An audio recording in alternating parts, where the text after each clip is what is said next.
就这么睡吧。那哪行啊？你去拿个备用灯泡，我帮你换上。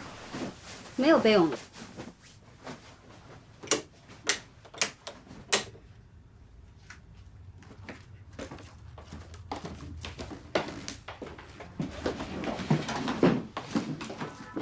小新啊，你这就所谓的拆东墙补西墙，对吧？这不客厅还有这么多灯泡能量吗？这叫应急。先别垫着。被灯泡店长还是被你店长啊？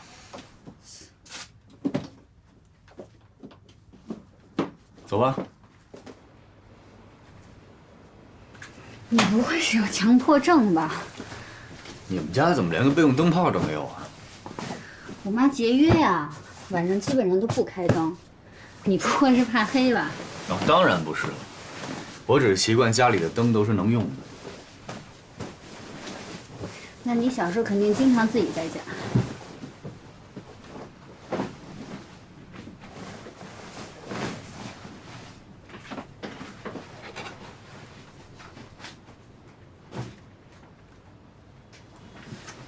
这个时候你应该还跟我哥在一起呢吧？没有啊。啊，不过我一直有一个疑问，高佳明跟你长得也不是很像，而且他一直说他有养父养母的事情。是，我们俩是没有血缘关系。他爸其实以前是我爸的司机，他妈是个厨师。当年我爸和他爸妈一起被派到非洲的色昂去工作，而且在那很艰苦。中间有一次回国的机会，本来应该是他爸要回来的，但是他爸考虑到我爸离家的时候我妈还在怀孕，知道我都开始走路了还没有见过我，就把机会转给了我爸。我爸在回国期间，色昂发生了政局突变，他爸就在一次事故中牺牲了，他妈也非常受不了，最后自杀了。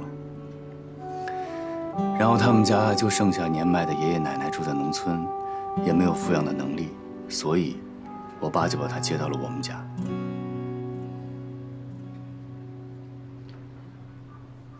这些事情，我从来没听他提过。我只知道他跟家里关系不好。当时我爸答应他爷爷奶奶，说等他成年以后，他还是高家人，还是姓高。他爷爷奶奶也再三叮嘱我爸，不希望他再继续走他爸的老路。我爸完成了他的承诺，等我哥成年的时候，就真的把他的名字改成了高佳明。而且我们家也从此搬出了外侨大院。我妈以前也是英文专业，后来为了照顾我们俩辞了职，后来才下的海。你妈妈为了家里，牺牲也真是很大。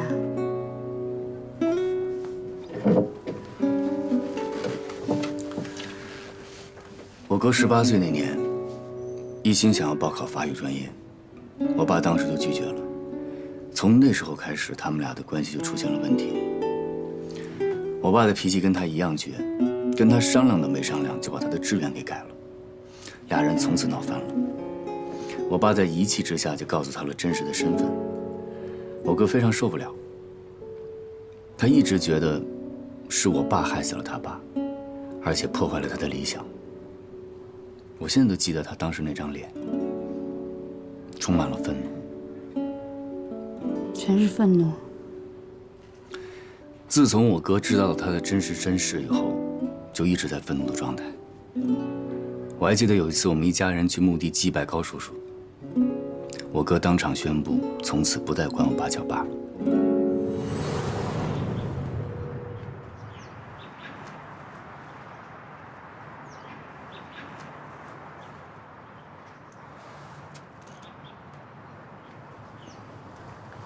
佳明，把花儿给你爸献上。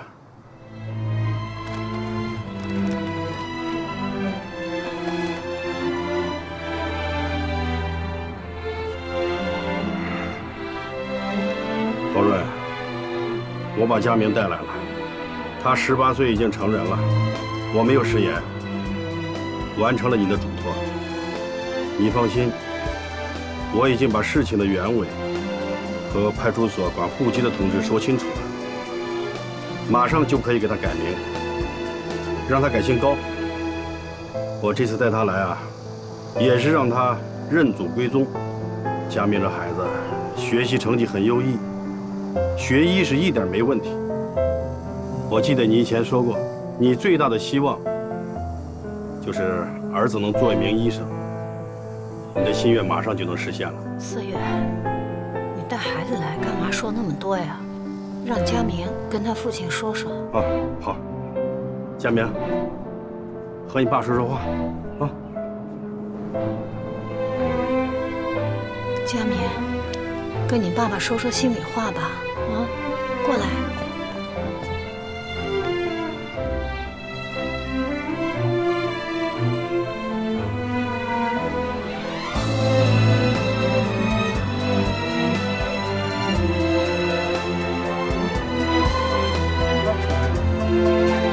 这孩子，思远，都是你，冷不丁跟孩子提这个干什么？早就应该说了，多大年龄了？什么叫多大年龄？这还是个孩子呢。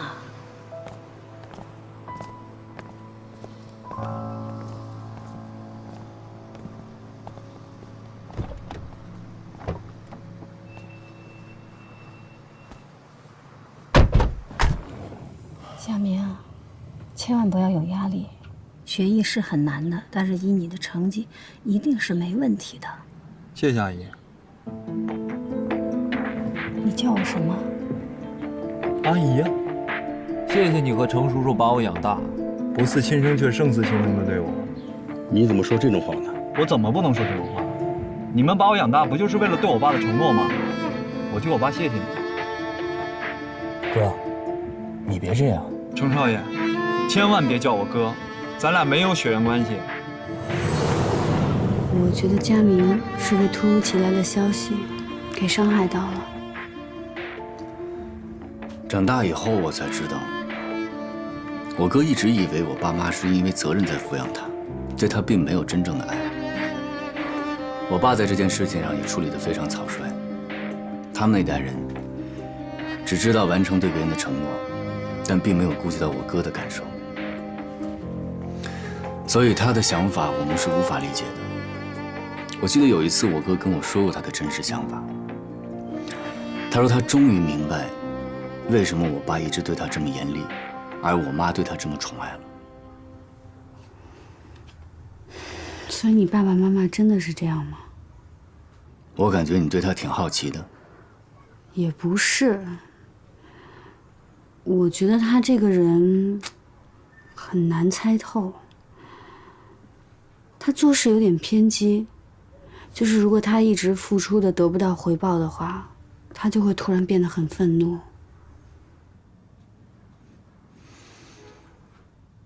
我跟你聊我哥，我觉得挺奇怪的。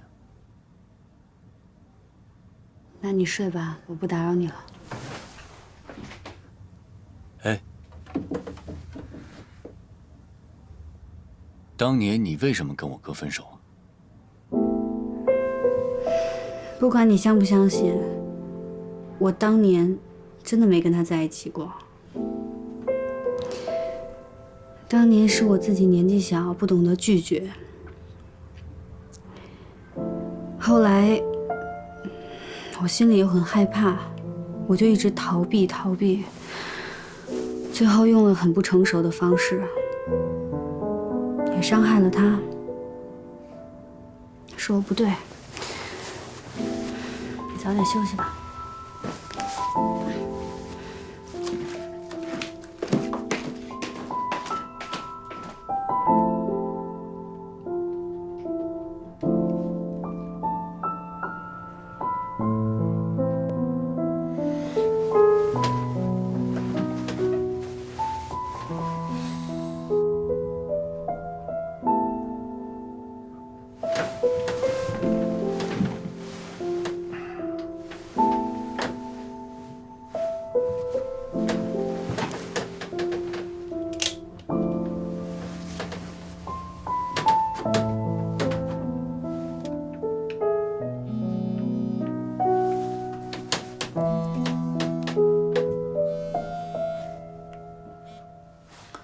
喂，小华。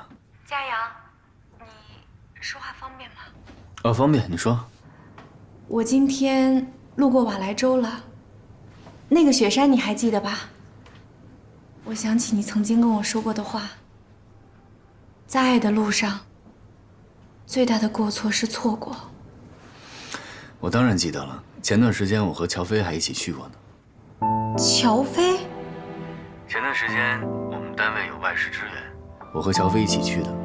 他作为新人的表现可圈可点，梁司长还表扬他了呢。我打国际长途来不是听你聊工作的。啊，哎，你蜜月过得怎么样？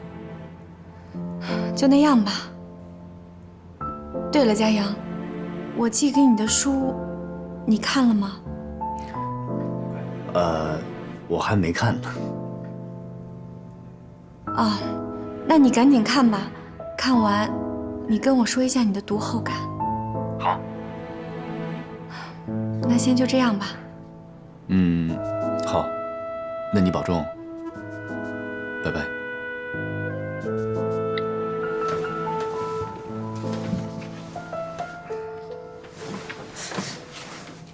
有动静。怎么了吗？嘘，有动静。哎，是不是闹老鼠啊？上次楼上闹老鼠就跑咱家一次了。你们别担心了，我看着呢。这不是我怕吓着你们程主任吗？他呀，他睡觉不老实。你怎么知道他睡觉不老实啊？我听我们同事说的。哎，你赶紧歇着吧，别想了，我在呢。啊，慢点啊。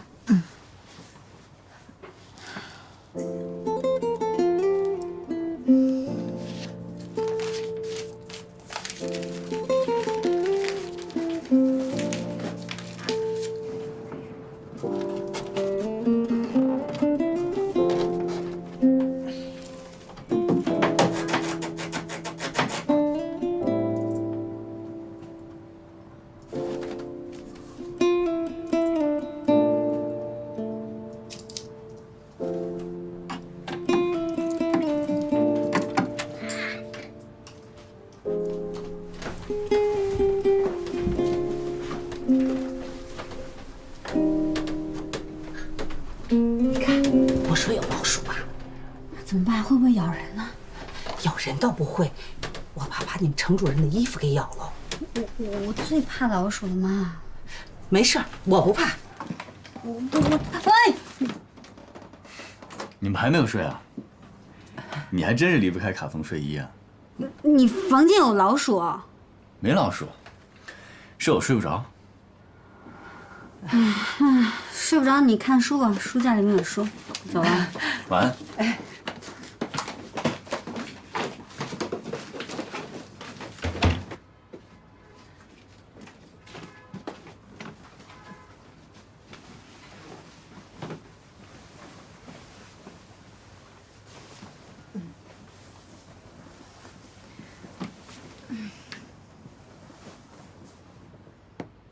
菲菲啊，这高帆院有没有人欺负你啊？没有。那程主任他人怎么样啊？挺好的，严格有原则，刀子嘴豆腐心。他多大了？快30了。那他欺负过你吗？被领导骂很正常吧，但他现在骂我少了，可能是我进步了吧。他有朋友了吗？妈，您操心这事干嘛？你跟我说实话，你跟程主任是不是处朋友呢？哎呦，真没有。那你怎么会知道他睡觉不老实？他知道你睡觉爱穿卡通衣服啊？妈，我们俩真没有。那你知道吗？喜欢他的人啊，从高帆院排到医院，再排到咱们家这么多。我跟他这真不可能，真没有。那怎么不可能啊？我闺女这要貌有貌，要才有才，又这么能干。只是我净拖累你。哎呦，您这说到哪儿去了？您这怎么回事？您看一会儿怕我被人欺负，一会儿又怕我生在家里没人要。这当妈的呀，这闺女大了就怕生在家里找不着对象，这要是找着了，又怕你挨欺负。哎，我跟你说，你也不小了，该谈恋爱了。我觉得那程主任呐，他对你有意思。妈，我觉得您挺有意思的，大晚上说这个多有意思。我怕这房间有蚊子，我去给他送个蚊香去啊。行，去吧。不爱听我说，我就不说了。这闺女大了不由娘。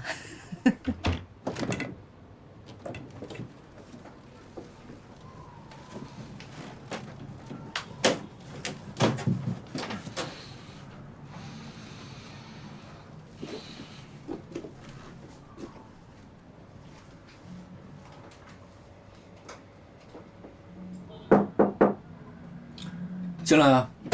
主任，你这都是些什么书啊？太古老了吧？10万个为什么？安徒生童话。适合你啊。这是什么？法国风景画。别碰我宝贝，拿着。这书是你宝贝啊？你看着啊，你给你看啊。看的是，你知道这是什么吗？这是巴黎埃菲尔铁塔，知道吗？我知道。你知道高帆院为什么会有乔飞同学这样优秀的高材生？你知道吗？就是因为这本书。以前呢，我妈妈在一家公司负责后勤打扫，这本书是别人不要的，她觉得挺好的，就拿回来给我了。小时候我们家穷，也没有其他玩具，这是我唯一的宝贝。我就是从那个时候开始喜欢上了法国，喜欢上了法语，还有所有跟法语有关的东西。原来是这样啊！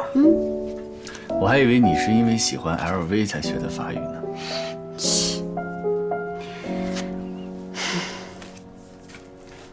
我不跟你说了，我得赶紧的帮佳怡抢购了。哎，等等，你不管我了？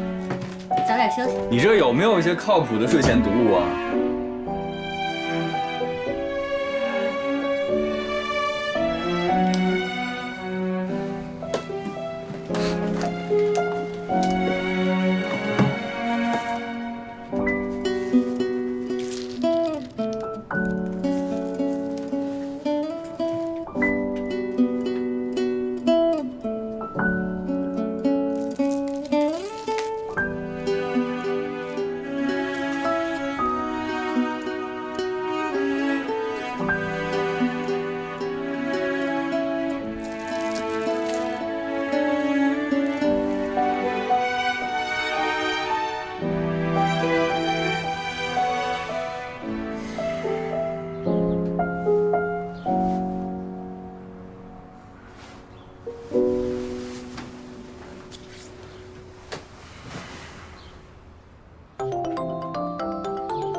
今天天气怎么样？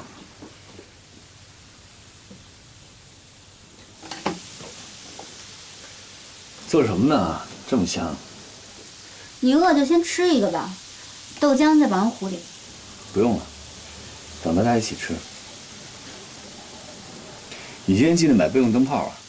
没事儿，反正我妈也用不上。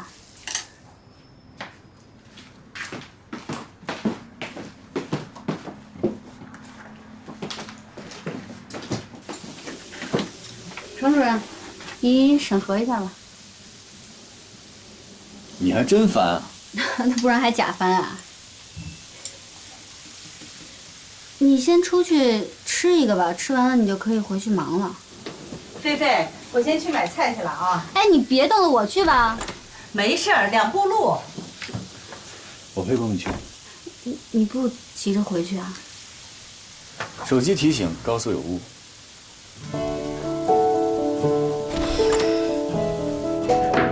伯母，来，东西给我，我陪你一起去。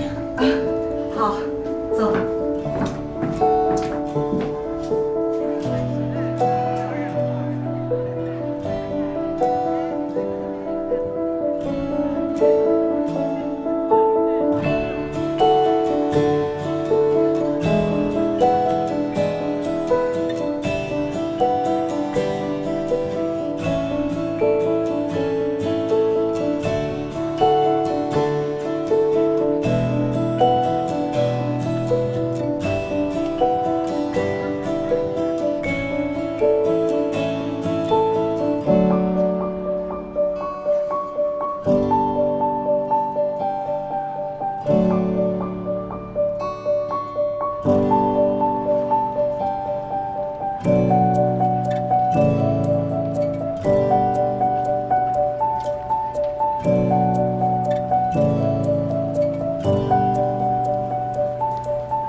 王平，他谁呀？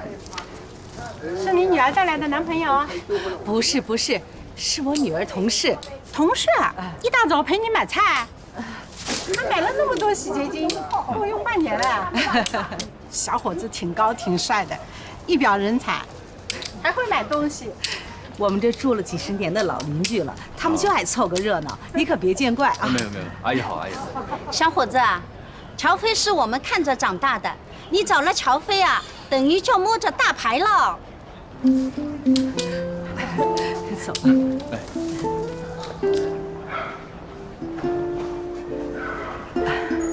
你是菲菲的领导，他要有什么不对的地方啊，你就说他。他皮实，我从小就不惯他。他确实挺坚强的。他上小学那会儿啊，我就生病了。他跟我呀没少担惊受怕。那时候我住院，他经常逃课跑到医院来陪我，生怕一个看不见我就没了。他那时候那么小，还没那灶台高呢，就跑到市图书馆啊借那些画册给我讲故事。他跟我说呀，妈妈，你多听听故事，你那脑子就好了。这个我倒是听他说过。那时候啊，我还总凶他，他也不哭，还嬉皮笑脸的跟我说：“妈妈，你别哭了，等我长大了，我带你去那个国外画册上画的地方。”他爸爸走得早，他跟我呀真没享什么福，却还想着让我享福，他真是太懂事儿了。哎，妈，你又跟人家唠叨什么呢？谁家没点糟心事？你怎么老往外说呀？我现在去趟医院，饭已经弄好了，你们吃吧，等我回来。路上慢点啊。知道了。先走了。进去吧。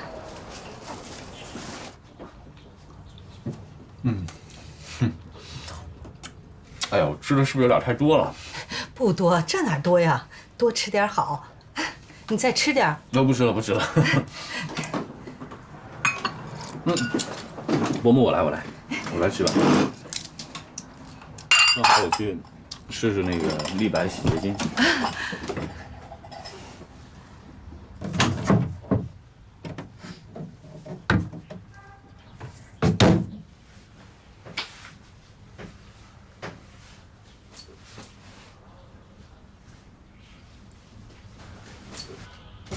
孩子，别忙活了，快歇会儿吧。阿姨没事，我都弄完了。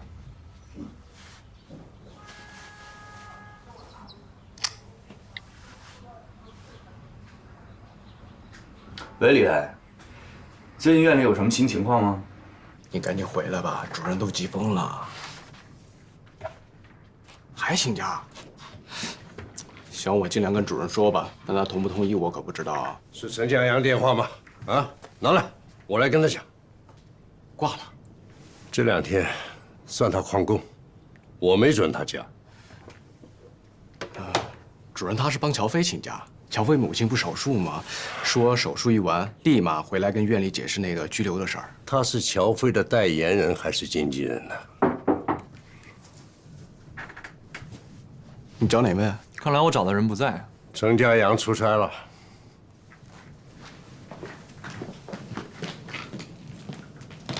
哎，这不是上次来闹那个人吗？是吗？哎，这倒解决了我的一个困惑呀。要回痛吗？有点儿。明天可以手术，这个手术呢可以半麻，但出于对老人年纪的考虑，我建议全麻比较好。谢谢你。好好休息。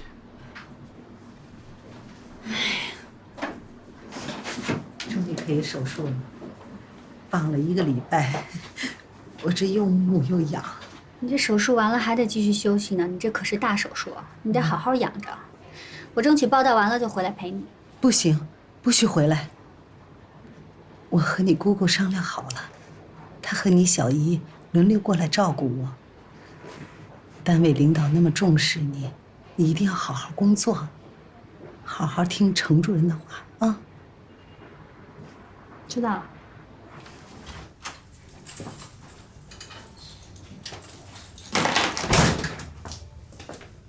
你怎么进来的？程家阳的阿姨是我请的，她能进来，我自然能进来。哦，我大概知道你来干什么了。佳明，乔飞回上海了，你知道吗？你是不是已经见他了？我的事儿你别管行吗？我能不管吗？佳明，乔飞这个女孩子心术不正，经历太复杂了。我跟你说啊，我不管你是想跟她复合还是报复，反正我的态度就一个，你不能跟她有任何的瓜葛。你怎么越老越絮叨了呢？这些话你应该去跟程家阳说，我至少跟他势均力敌，程家阳可不是他的对手。这跟家阳有什么关系啊？你不知道，乔飞进了高帆院，现在是程家阳带的实习生。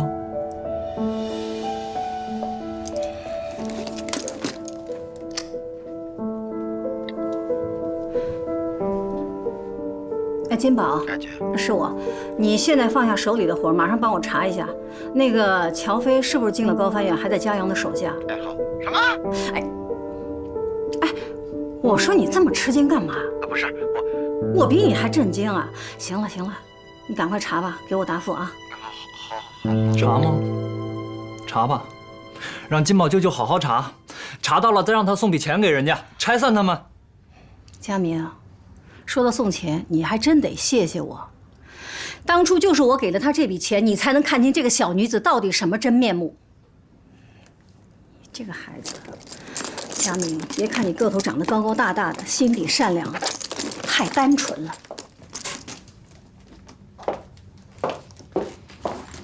可颂，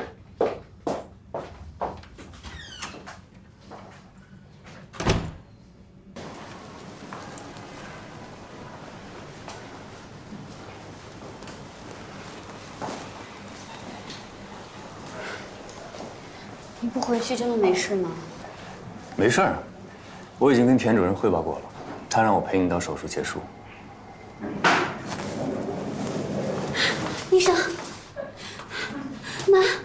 妈，手术怎么样？基本顺利，等病人清醒后再做进一步观察。麻药劲儿还没过呢，放心吧，肯定没事儿。送进观察室吧。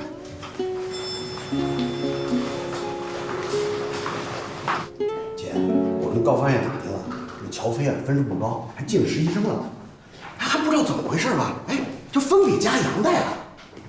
哎，那你说说，以他这个水平，实习生能转正吗？他上了公示名单了。你说家阳怎么搞的？那这种人也能混进来当了实习生，最后还通过了转正考试。姐，你别生气，我跟你说，就算转正了，他也不一定能留下来，现在不还待定呢吗？况且说了，像她这种心术不正的姑娘，说不定还会有人举报他呢。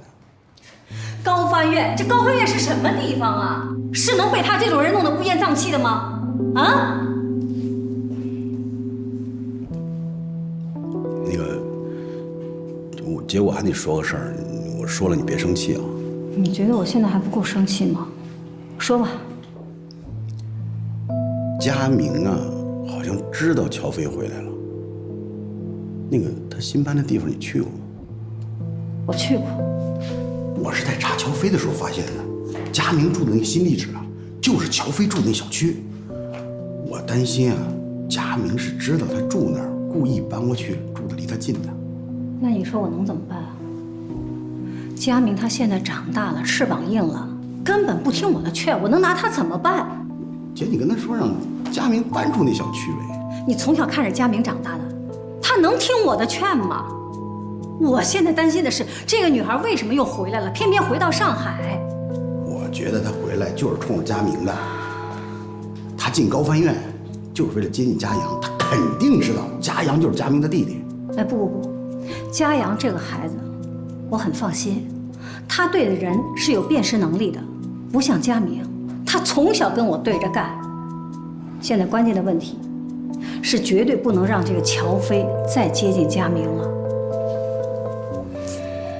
要不姐，咱们给佳阳提个醒，乔飞绝对是心术不正的。我不是跟你说了吗？佳阳不用担心，担心的是佳明。现在问题是，绝对不能让佳阳知道乔飞和他哥哥在一起。你记住啊，不能让佳阳知道这件事儿。那就让乔飞就这么待在上海，待到高分院。正好当事人都在，我就把他们请到我的面前，把这件事说清楚。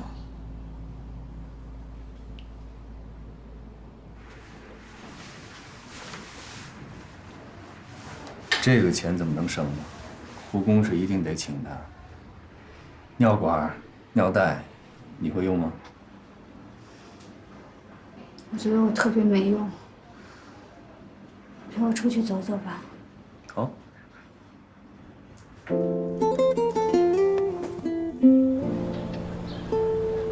明天你就先回去吧，我等他情况稳定一点，我再走。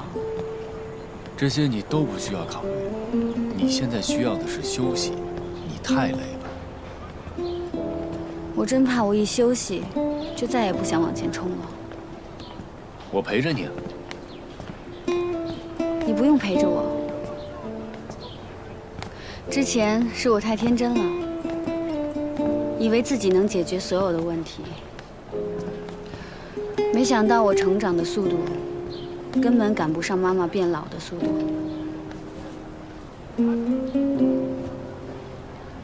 这都是自然规律，你已经做得很好了。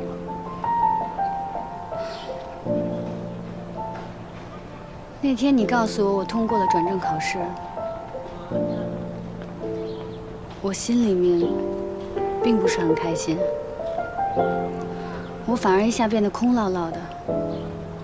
我一直以来奋斗的目标没有了，我的任务完成了。之前你说我是为了考试而考试，我不服，但是现在我服了。我没有理想，我只想留在原地。你都还没有真正的开始工作，你怎么知道你没有理想？跟我回去，我带着你往前走。回去我就申请推迟外派。就是这样，我才更难过。我之前就是自视甚高，我把你定为我的目标。我也想当一个外交官，申请外派，像你一样努力，好多累积经验。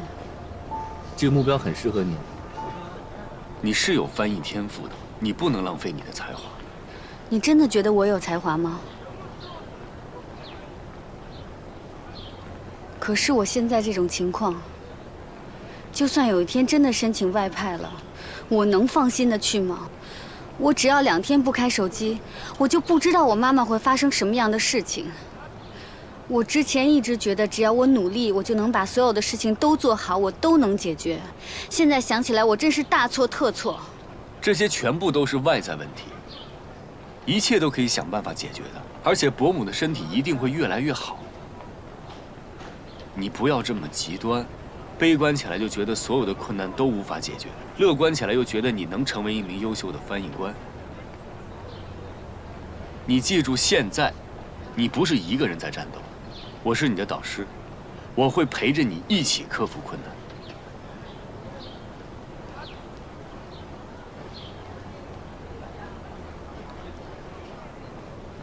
不是只有外在的困难，我还有内在的困难。什么内在困难？我进不了铜船间。你进不了铜船间？你开什么玩笑？我没跟你开玩笑。你记得上次我问过你，我说我有一个朋友进不了铜船间，一进去就会恶心，就会头晕。我说的那个人其实就是我自己。所以说你早就发现你有这个问题。我大一第一次进黑匣子，我就发现了。你大一就发现了，然后你一直没有想办法去解决它。我解决不了，我有什么办法？你解决不了，你改行啊！你为什么还要做这行呢？为什么还要做翻译呢？因为我之前一直抱着侥幸的心态啊。高翻院上一届不是分铜船和胶船的吗？我哪知道你会跟院里提议我去做铜船的呢？哦，还怪我了。这是最基本的常识。就算上一届的人以胶船为主，但是简单的铜船都可以应付，没有人进不了铜船间。我就进不了啊。所以我之前就说我可能不能继续待在高翻院了。所以你就决定放弃了。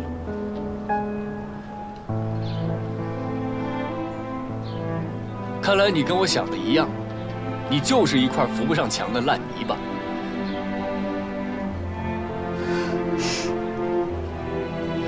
我有什么办法呀？你以为我想这样吗？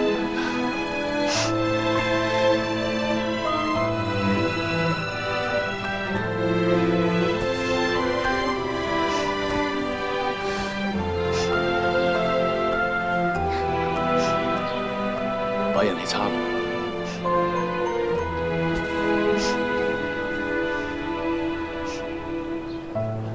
你哭起来很难看。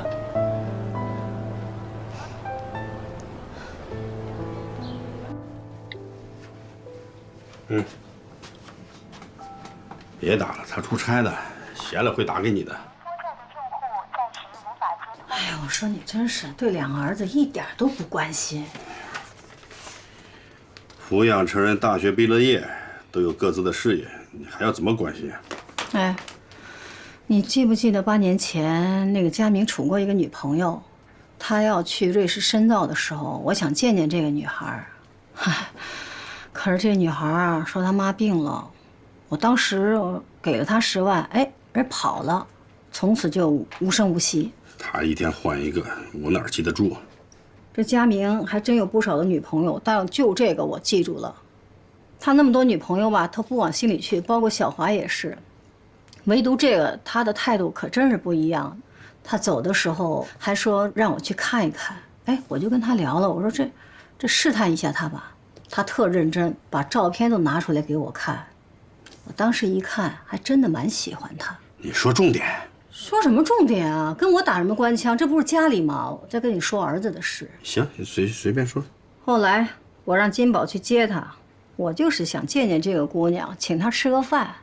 结果一请不来，二请不来，第3次再去请她，人金宝回来跟我说，这个姑娘缺钱，原因是她妈妈病了，得了一种什么怪病。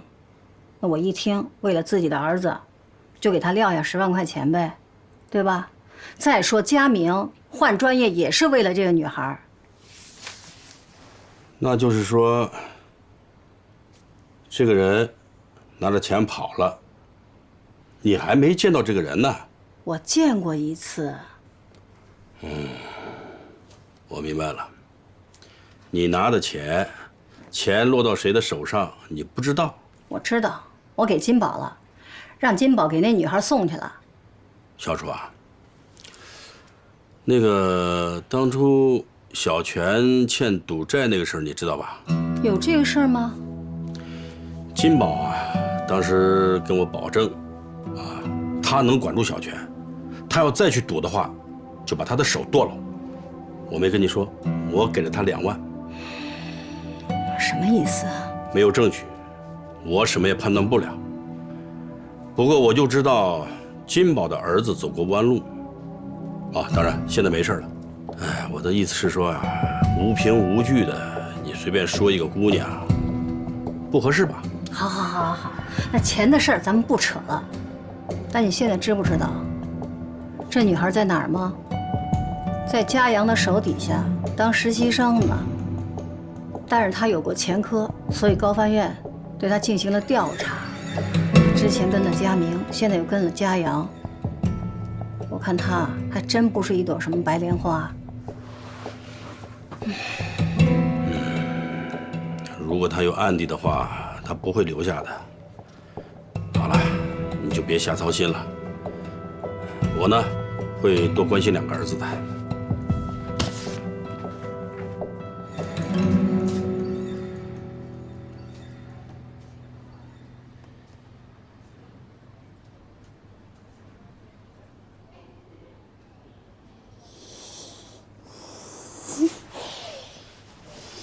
醒了。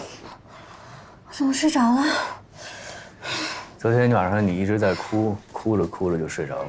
我看你睡那么香，也不好打扰你。你也没叫醒我。请。客气什么呀？医生。医生。怎么样？术后情况良好。如果患者不是年纪大，脑部又动过手术啊，我们都不考虑全麻的。啊，你们在这陪了一夜了，也累了，去吃早餐吧。谢谢啊。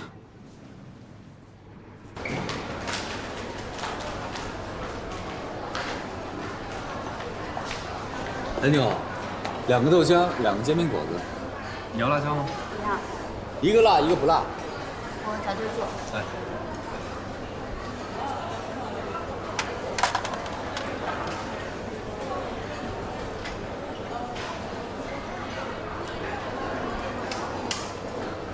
这是不辣的。主任。那天我跟你说的我进不了同传的事儿，我想过了，是我错了，我辜负了你的期望，所以我说我不能待在高翻院了。先别说话，先吃早餐。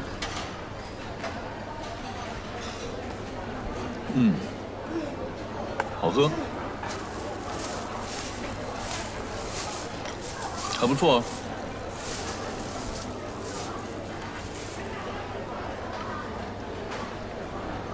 你一点都不觉得我吃这些东西很奇怪吗？你以前不是不吃这些的吗？所以说，人是会改变的，没有什么是一成不变的，更不要害怕改变，更不要框定自己不能改变。可是你怎么就能断定自己进不了同传香呢？我试了好多次了，我真的进不了。那你有没有找过医生去咨询呢？你会不会是得了那种叫什么的病？就是当你进入电梯或者一些私密空间的时候，你说的是幽闭恐惧症？对。我问过医生了，医生说我不是，而且我进到电梯里或者那种密闭空间的时候，我一点也没有恐惧的感觉，就是进不了同传香。不要给自己这种心理暗示。咱们学语言的人容易感性，容易受到心理暗示的影响。你永远不要过早的给自己下判断，永远不要觉得自己不行。我其他方面都很自信，就是这方面我就是克服不了。我觉得同传是我的死穴。没那么多死穴，只要你努力去克服，一定可以解决这个问题。我这么好一个榜样在你面前，你怎么就不知道学习和借鉴呢？我给你分析一下我的人生哲学。当我在一帆风顺的时候，所有人都在说我好的时候，我会告诉自己，你没有他们说的那么好。当所有人在说我不好的时候，我也会告诉自己，你没有他们说的那么不好。咱们人是一个个体的动物，自我非常的重要。很多问题别人真正帮不了你，只能自己帮自己。所有的问题都是自己和自己的问题，所以你自己必须给自己信心，必须给自己打气。你只有这样，幸运才会降临到你身上。我不指望幸运能降临到我头上，我就能过了同传这关就行了。必须要过，我帮你。真的？你帮我？当然了，我现在是你的导师，帮你不是理所当然的。你怎么突然变得有人性了？你还真当我是魔王啊？还人性？你整个人都变得祥和了，特别和颜悦色。你以前哪是这样啊？咱们俩都经历过生死了，在瑞士的时候，你死死拽着我，还鬼哭狼嚎的，我被你感动了。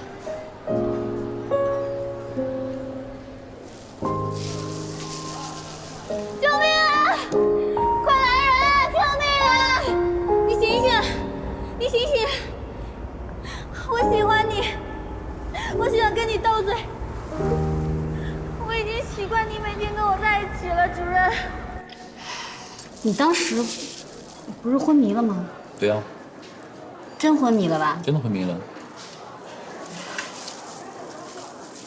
你没听见我说什么吧？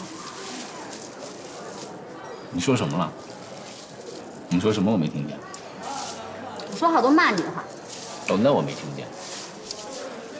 那有没有别的呀？比如说你夸我啊，或者其他什么？没有啊。我说骂你的话。不应该啊！你那么大声的鬼哭狼嚎，不可能一直在骂我吧？就是在骂你啊！你怎么知道我鬼哭狼嚎了？哎呦我去！你怎么了？哎呀，胳膊抬不起来了，身上疼。昨天晚上给你做了一晚上的人工靠枕。我昨天还以为我靠着栏杆睡的。有这么帅的栏杆吗？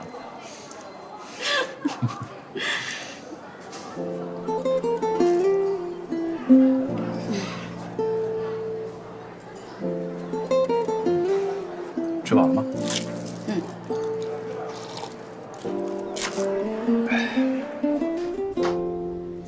妈，别动，别动，你躺着休息会儿。你昨天睡得怎么样？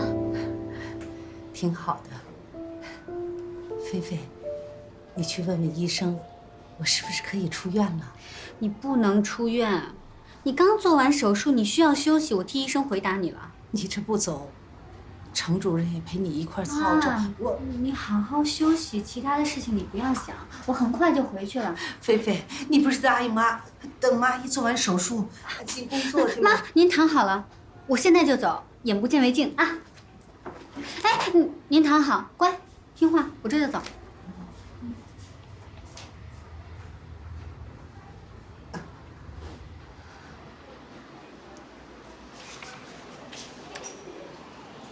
不是让您休息吗？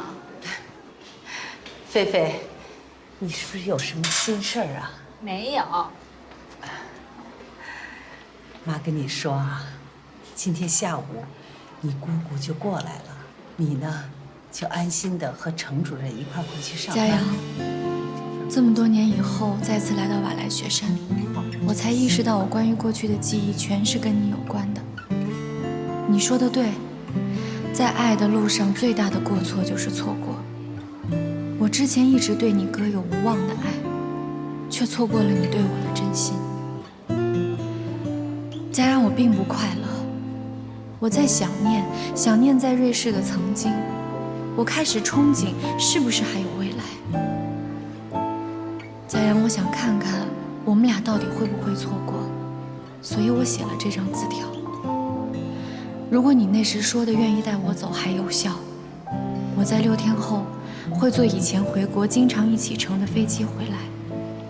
我在机场等1个小时。菲菲，妈跟你说话呢，你听见了吗？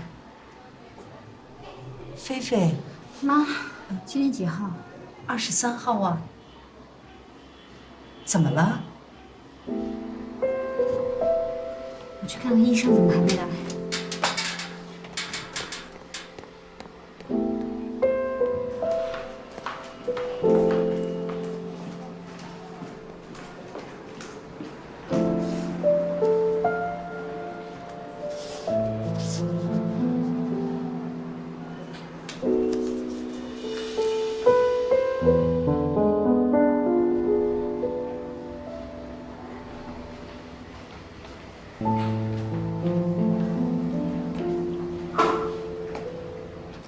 我不知道阿姨喜欢吃什么，各样我都买了一点儿。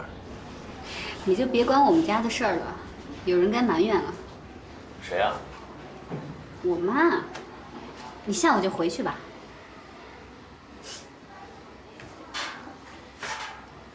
我已经联系了家政公司，找一个保姆照顾阿姨。钱我先帮你垫着，你年底发奖金了还给我。昨天你说的问题，可以解决。不用。下午我们家就有亲戚过来了，你等会儿回去的时候慢点开车，别超速。谁说我要走了？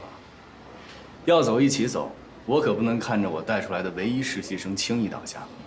回去我就跟田主任申请延缓外派。不用。就这么定了，荣辱与共。我们在等你呢。谁呀？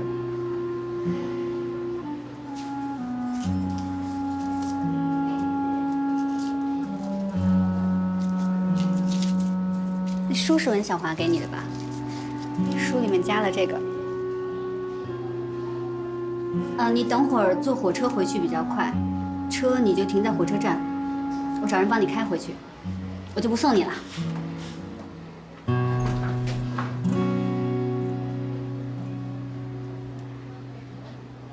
恢复的不错，注意休养。菲菲，送大夫去。哎。